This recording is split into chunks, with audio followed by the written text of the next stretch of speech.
வணக்கம். இன்னைக்கு ஒரு குட்டி கதை சொல்ல வந்திருக்கிற அரசர் தன்னுடைய மக்களை பாக்குறதுக்காக காலையில அவரோட தேரை எடுத்துக்கிட்டு அவரு போயிட்டே இருந்தாருங்களாம். அப்போ ஒரு விவசாய நிலம் வந்துச்சுங்களாம். அங்க ஒரு விவசாயி ஒரே ஒரு துண்டு கோமணத்தோட அவ்வளோ ஒரு சந்தோஷமா உற்சாகமா அதே மாதிரி சுறுசுறுப்பா அழகா பாடிக்கிட்டே அந்த வேலையை செஞ்சாருங்களாம்.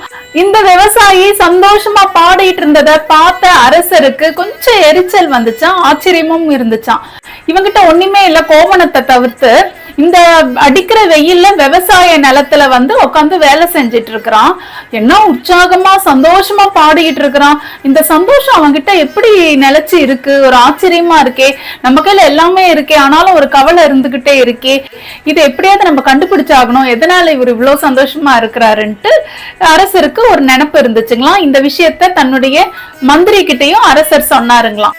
இதை கேட்ட மந்திரி சிரிச்சுக்கிட்டே சொன்னாராம், இவ்வளவுதான் விஷயமா மன்னா, இவனை கட்டம் 99ல நம்ம சேர்த்துடலாம், நீங்க கவலைப்படாதீங்க, இவன் சந்தோஷம் எல்லாம் ஓடி போயிடும் அப்படின்னு சொன்னாருங்களாம்.